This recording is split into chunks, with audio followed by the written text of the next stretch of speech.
Welcome to the People, Passion, and Purpose podcast, where you will hear from creative small business owners in the trenches every single day, talking story, talking lessons, talking failures, talking truth. I'm your host, Nina L. Kovner. Thank you so much for joining us.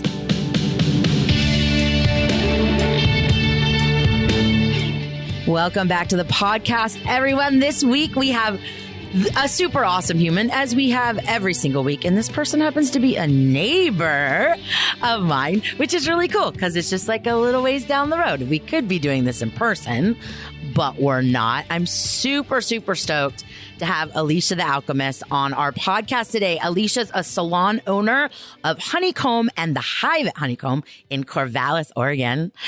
She's an educator, a new mama, and of course, an alchemist. I want to talk more about that. Alicia, welcome.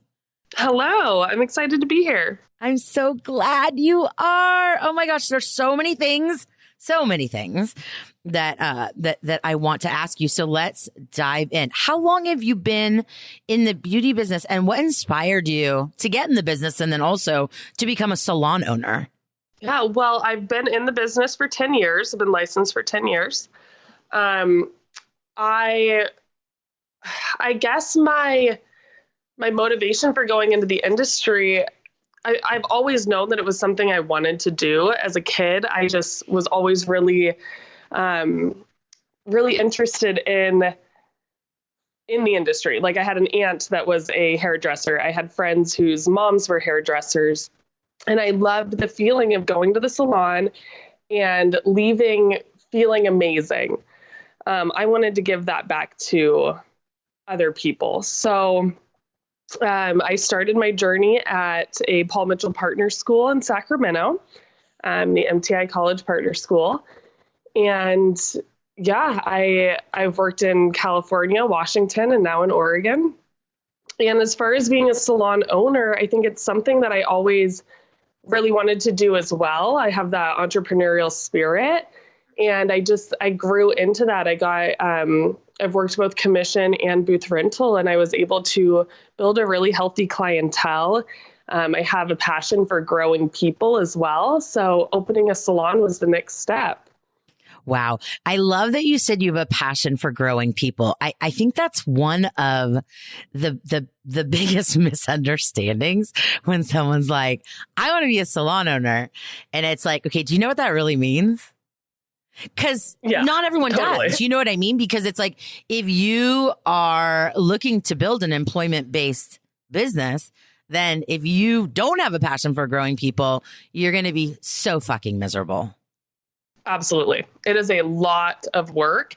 And if you don't really have that passion for growing people, I mean, I've had people say to me before, not necessarily about the salon industry, but just about being a business owner in general. I want to own a business so that I don't have to work as hard, basically. And I'm like, oh, bless you. Like, I'm like, no, if you want to work harder and make less money, then be a business owner. Like, right.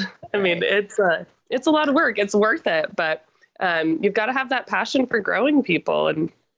And yeah, I definitely do. And that's what makes all of the challenges worth it. Absolutely. Absolutely. And also that self-awareness of knowing, like, yeah, you know what? I really don't have a passion for growing people.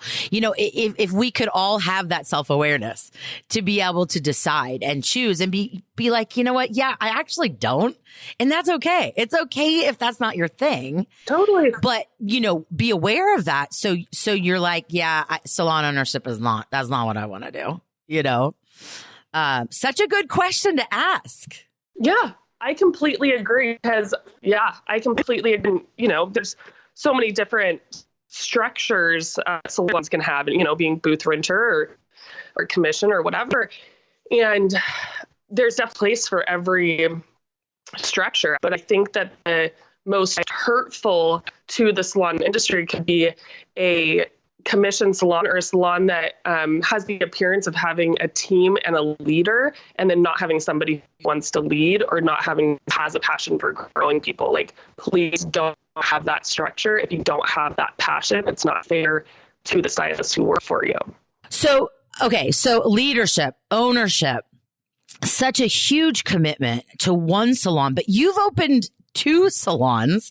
How did you do it? And how long before you opened your second? How long were you in your first before you opened your second? And why did you open a second?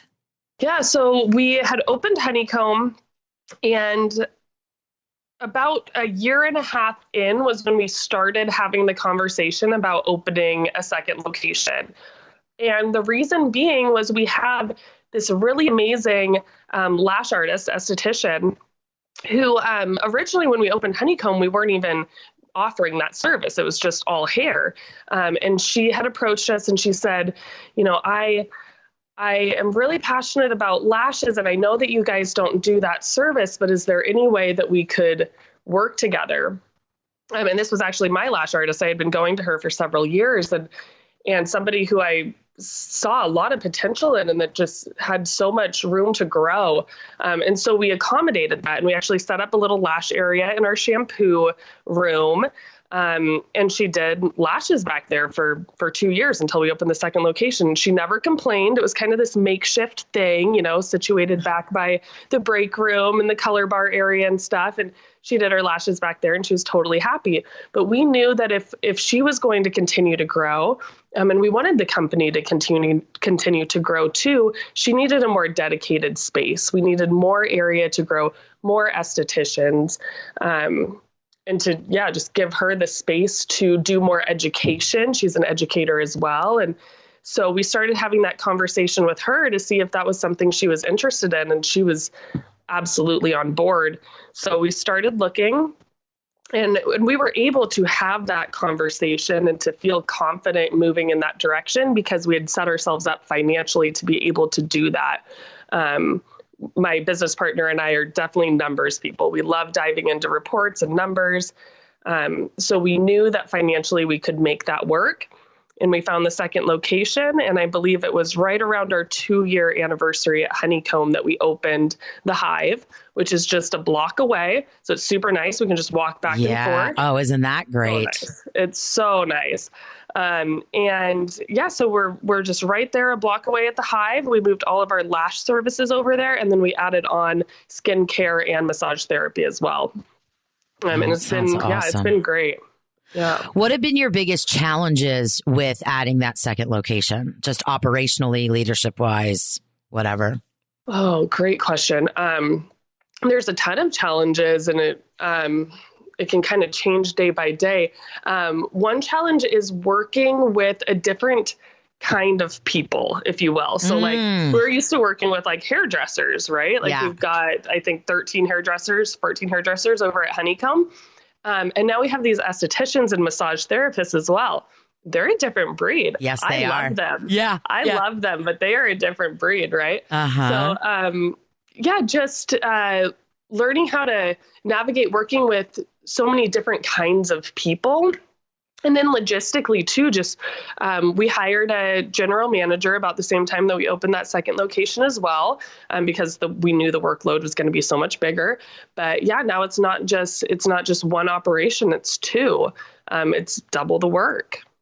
Yeah, it is, and systems, and but you said you hired a manager. We did. Yeah, so we did. I can't imagine doing it without one. Oh, no, I would not want to. And that was something that was actually kind of bittersweet for me. One of the biggest challenges that I've had in general with being a business owner is delegating.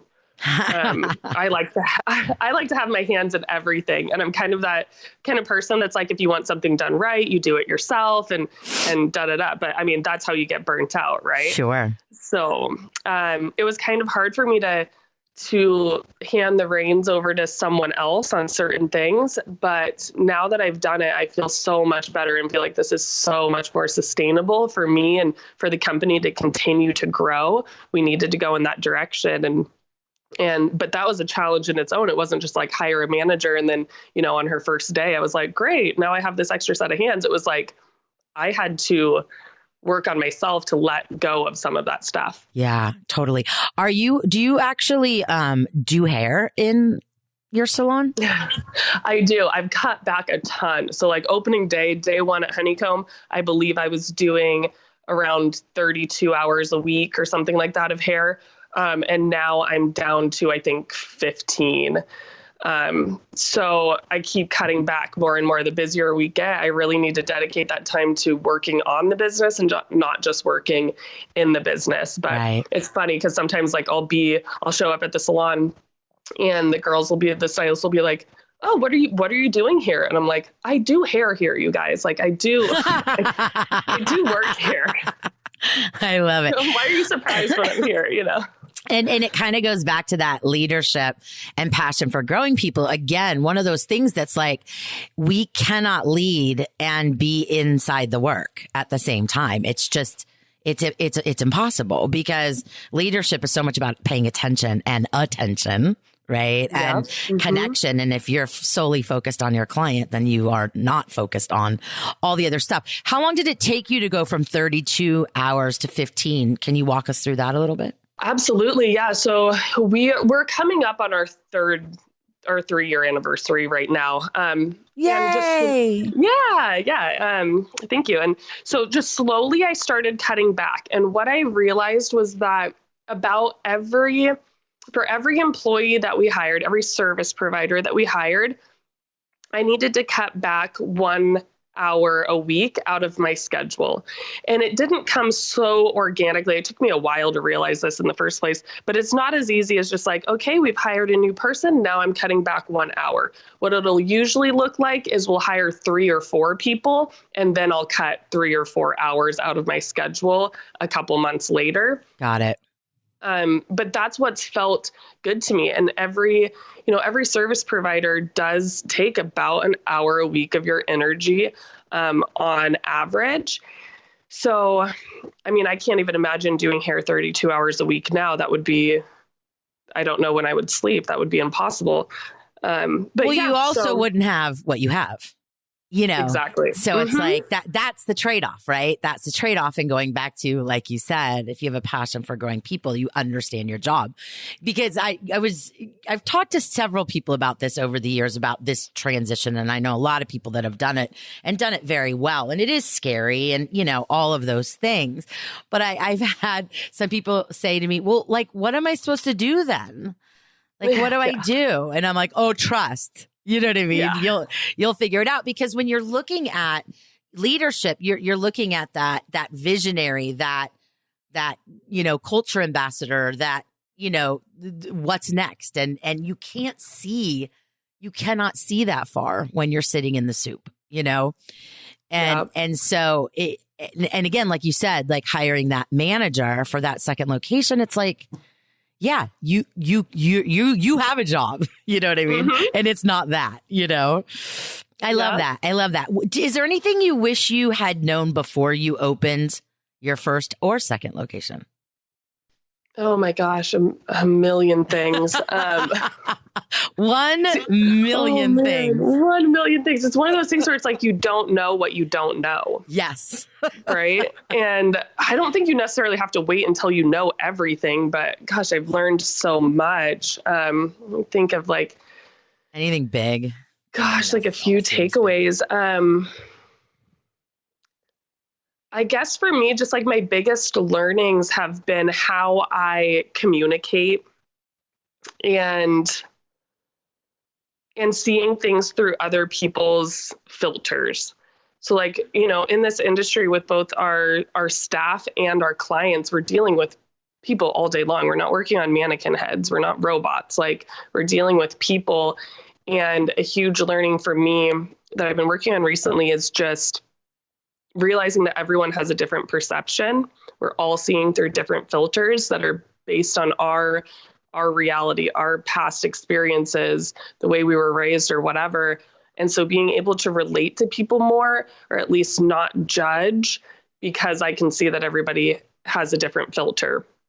And I think no matter what business you're in, if you have employees or if you're working with the public, if you're providing a service to the public, that has to be a realization you have.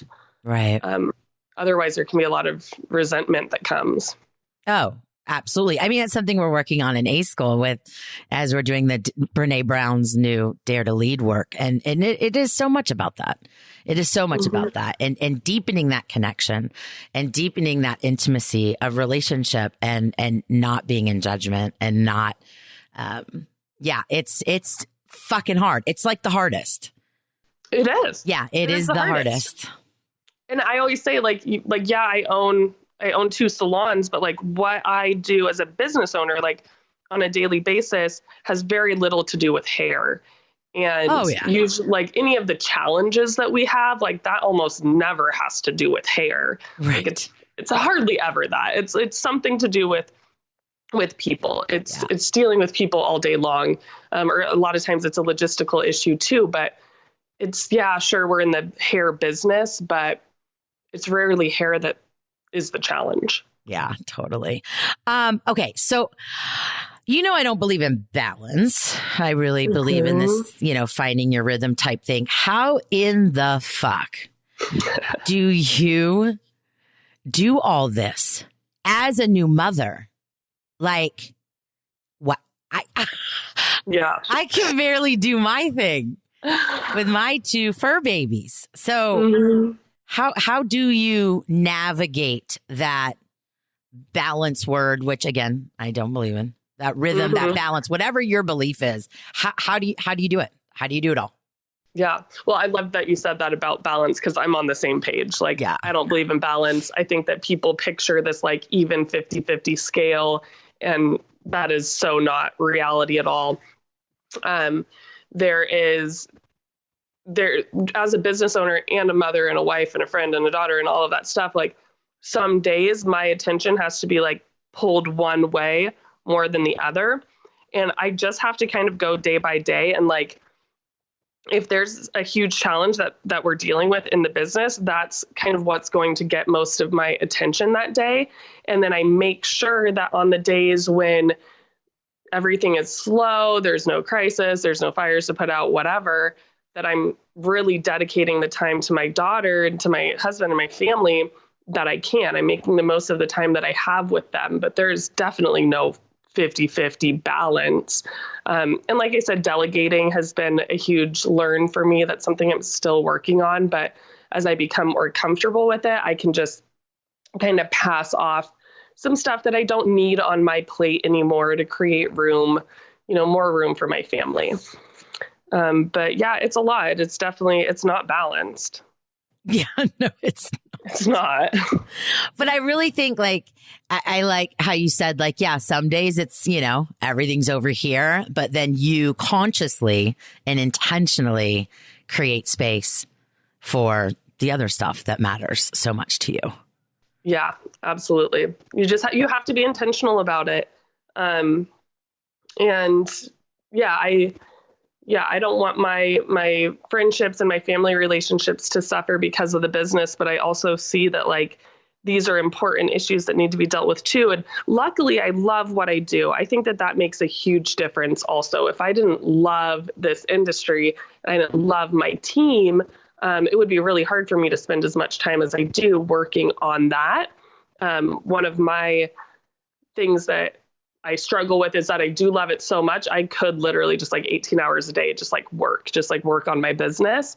So I have to intentionally like remind myself like, okay, pull back, like, let's take a couple of days off. Let's take some time with the family. Like, but I love it. And if you don't love what you do, it's a lot harder to dedicate that much time to it. Yeah, that totally makes sense.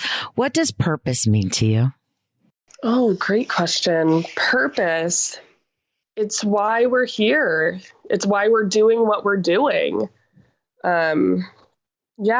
It's so like, I feel like my purpose in this industry is to help grow people. Like everybody could have a different purpose, but we all have a reason that we're here. We all have a reason that we've been given the cards that we've been dealt, and we have an obligation to play those cards. That's our purpose. I love that. Do you have a favorite quote? Oh man, a favorite quote. I think this is actually one that you shared. a while ago, probably over a year ago, and I have it saved on my phone. And it is, "Thou shalt not judge, for thou has fucked up before too." Yeah. I don't know where I found that somewhere on the internet. Why do you love that so much? I love that because, like I said, that kind of dropping judgment is a huge piece that I've been working on, and seeing things through other people's perceptions. And it's just a good reminder. It's like, I feel like we're all human. We're all here having a human experience. Like, our job is to love each other. Our job is not to judge. So just that gentle reminder of like, hey, love each other. Like, this could happen to you too. We don't need to judge. I love that so much.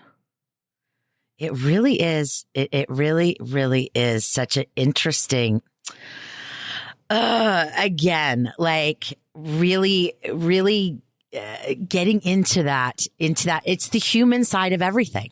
It's the, like you said, we're not in the hair business. You're not in the hair business, you know? Yeah.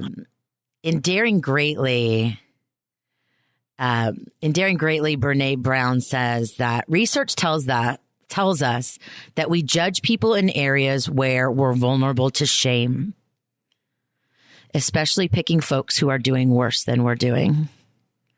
If I feel good about my parenting, I have no interest in judging other people's choices. If I feel good about my body, I don't go around making fun of other people's weight or appearance. We're hard on each other because we're using each other as a launching pad out of our own perceived shaming deficiencies. It really is such a, it's deep as fuck. That is the fucking truth. Yeah. Yeah. I mean, it's that projection, right? Mm-hmm. I love that. It's that projection. And it is difficult. You know what I mean? It is difficult. And can become a default. But that awareness, once again, back to self-awareness. And clearly you have a fuck ton of that. And I know that we're all working on just being more accepting and more understanding, more empathetic. And you've done such an amazing job at that, Alicia. Well, thank you. And just more aware, like you keep saying too, just being aware. Yeah. Being aware of what's coming up for you. Are you feeling judgment? Are you feeling shame? Are you feeling guilt? Like, be aware of that and work on it. And where is it coming? Yeah. Where is it coming from? I love that. Oh my gosh. I feel like we're going to have to do another episode with you because I want to dig so much deeper into like the salon side of things. But for now, where can we find you on the internet? Yeah, so I am on Instagram. My handle is alicia.the.alchemist. So Alicia the Alchemist. That would be the best place to find me. Awesome. Alicia, thank you so much. Thank you. It's been a pleasure. We love you. And thank you everyone for listening. Thank you so much for listening to today's podcast. To learn more about Passion Squared, you can visit us at passionsquared.net. You can find us on the gram and on Facebook at Passion Squared. And be sure to subscribe and share with your friends. We're so grateful. Thank you so much for joining us. Have an awesome day, guys. Love you.